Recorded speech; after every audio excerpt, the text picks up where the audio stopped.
Cylinder விலை உயர்வுக்கு இல்லத்தரசிகள் கடும் கண்டனம் தெரிவித்துள்ளனர்.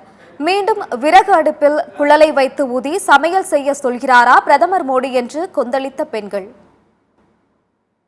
அதாவது நம்ம முக்கியமான ஒரு தேவைகள் ஒன்று வந்து கேஸு. இதை போய் நீங்கள் விலையை கூட்டினீங்கன்னா நாங்கள் என்ன பண்ண முடியும்? இருக்கிறதுக்குள்ள அமௌண்ட்டே நாங்கள் இன்னும் கெட்டு கஷ்டப்பட்டு தான் அதுக்கு இன்னும் எடுத்து வச்சு தான் நாங்கள் வந்து கேஸ் சிலிண்டர் வாங்க வேண்டியது இருக்குது. தயவுசெய்து இந்த மாதிரி கூட்டாதீங்க. எங்களால் கட்டவும் முடியாது, வாங்க முடியாது. திருப்ப நாங்கள் வந்து குழலை வச்சு ஊதி திருப்பி நீங்கள் அடுப்பு எரிக்கணுங்கிற இதுக்கு நீங்கள் கொண்டு வரீங்கன்னு நினைக்கிறேன். இந்த விலை உயர்வை வந்து நீங்கள் திருப்ப வாபஸ் பெறுங்க. அதுதான் எங்களுக்கு, நீங்கள் பெண்களுக்கு செய்யக்கூடிய ஒரு நல்லதாக வந்து நான் வந்து பார்க்குறேன். அதாவது நாங்கள்லாம் நடுத்தர வர்க்கத்தை சேர்ந்தவங்க, எங்கள்லேயும் கீழே உள்ளவங்களும் இருக்காங்க. வருடத்துக்கு ஒரு தடவை கேஸ் விலையை இப்படியே கூட்டிகிட்டு போனாங்கன்னா நாங்கள்லாம் என்ன நிலைமையெல்லாம் ஆளாக முடியும்? மத்திய அரசு வந்து இதை பார்த்து நடவடிக்கை எடுத்து எங்களுக்கு குறைச்சி கொடுக்கணும். பாமர மக்களும் எளியவங்களும் நடுத்தர மக்கள்லாம் நாங்கள் வந்து இது அத்தியாவசிய பொருள், அனாவசிய பொருள் கிடையாது, அத்தியாவசிய பொருளாக இருக்கிறதுனால பார்த்து குறைச்சி எங்களுக்கு நடவடிக்கை எடுக்கும்படி கேட்டுக்கொள்கிறோம். சமையல் கேஸ் விலை 50 ரூபாய் உயர்த்தப்பட்டதை தங்களால் ஏற்றுக்கொள்ள முடியவில்லை என இல்லத்தரசிகள் தெரிவித்துள்ளனர். இதே நிலை நீடித்தால் விறகு அடுப்பில்தான் சமைக்க முடியும் என தங்களது ஆதங்கங்களை கொட்டியுள்ளனர். சார், நான் இந்த மாசம் முந்தின தான் கேஸ் புக் பண்ண உடனே 818 ரூபாய் வந்துச்சு கேஸ். இப்ப பார்த்தா இன்னைக்கு வெடிகாலம் வருது 868 ரூபான்னு வருது. இப்படியே ஏத்தின்னு போனாங்கன்னா இப்ப 50 ரூபாய் எக்ஸ்ட்ரா ஏத்திக்கிறாங்க. இப்ப அந்த 50 ரூபாய்க்கு நாங்க என்ன பண்றது? வருஷம் வருஷம் கொஞ்சம் கொஞ்சமா ஏத்தி இப்ப 868 ரூபாய் வரைக்கும் கேஸ் விலை ஏறி இருக்கு. அந்த 50 ரூபாய் செலவு பண்றது நாங்க 2 பால் பாக்கெட் கூட வாங்கிடுவோம். இப்படியே அதிகமா ஏத்தின்னு போனா நாங்க கேஸ் வாங்குறதா இல்ல விறகு எங்கன்னா இருந்தா சொல்லுங்க, விறகுலயே நாங்க அடுப்பு வச்சுக்கிறோம், நீங்க கொடுத்த ஃப்ரீ கேஸ்ல நீங்களே வாங்கிக்கோங்க. எங்களெல்லாம் அவ்வளவு காசு கொடுத்தலாம் எங்களெல்லாம் சிலிண்டர் வாங்க முடியாது. சிலிண்டர் 1000 ரூபாய்க்கு போயிடுச்சுன்னா நாங்க மீதி செலவு எல்லாம் என்ன பண்றது? தினைக்கும் ஓடினாதான் எங்களுக்கு சாப்பாடு, இல்லைன்னா இல்ல. நீங்க இது கேஸுக்கே எங்களுக்கு 1000 ரூபாய் போச்சுன்னா மாசம், அப்ப வருஷத்துல எங்களுக்கு எவ்வளவு போகும்? ஏதோ கம்மி பண்ணலாம், அதுக்குன்னு ஏத்தின்னு தான் போறீங்களே தவிர நீங்க கம்மி பண்ண மாட்டீங்க. இருக்கிற கஷ்டத்துல இன்னும் 50 ரூபாய் ஏத்துவாங்க, அப்புறம் இன்னும் கொஞ்ச நாள் கழிச்சு 20 ரூபாய் ஏத்துவாங்க. இப்படியே ஏத்தின்னு தான் போவாங்க. அப்புறம் எங்களுக்கு தான் கஷ்டம், அவங்களுக்கு எந்த கஷ்டமும் இல்லை.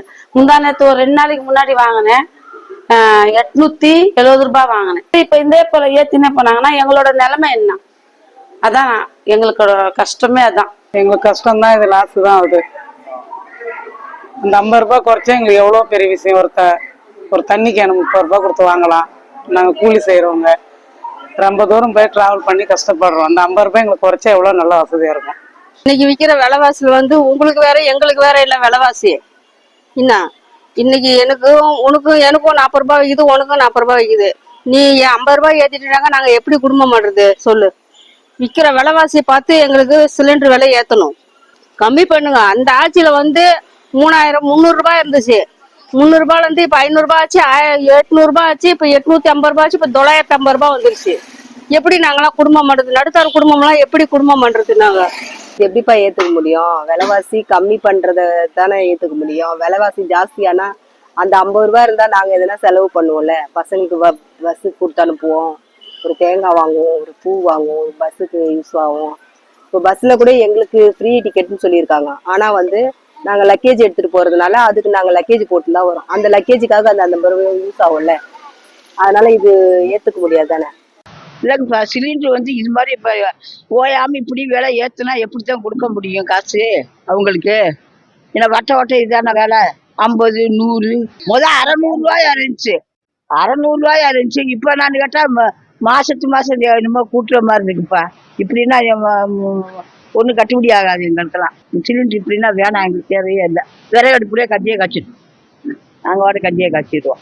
எங்க 400 ரூபாய் இருந்த சிலிண்டர் 600 ரூபாய் இருந்து, 600 ரூபாய் இருந்து 800 ரூபாய் இருந்துச்சு, இப்போ 1000 ரூபாய் இருந்துச்சு. இப்போ பழையபடிக்கு 50 ரூபாய் கூட்டினா அன்றாட கூலிக்கிறவங்க என்ன செஞ்சுக்கிறது?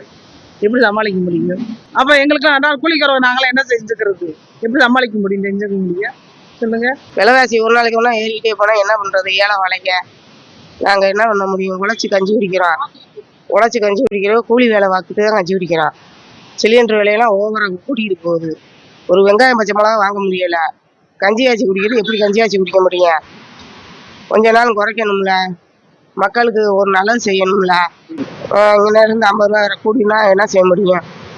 சாப்பிட்றதா, உழைக்கிறதா, வீட்டு வாடகை கொடுக்குறதா, என்ன விட முடியும்? ஒன்றும் பண்ண முடியலை. ஒரு பிள்ளை குட்டிகளுக்கு ஒரு நகை வாங்க முடியல. 65 ரூபா உடுக்கிறேன். ஒரு பவுன் நகை 65,000. அதில் என்ன வாங்க முடியும், என்ன செய்ய முடியும்? அரசாங்கத்தில் என்ன எங்களுக்கு என்ன உதவி செய்யணும். ஏழை மக்களுக்கு பார்க்கணும். ஏழை வாழைகளும் இது பண்ணணும். விலைவாசி குறையணும். அன்றாடம் கூலிகளுக்கு என்ன பண்ண முடியும் சார்? இந்த டெய்லி ஒவ்வொரு விலைவாசிகள் இருக்குது. என்ன பண்ண முடியும்? டெய்லி கூலி வேலை பார்க்குறவங்க சமாளிக்க முடியுமா சார்? ஒரு மாதம்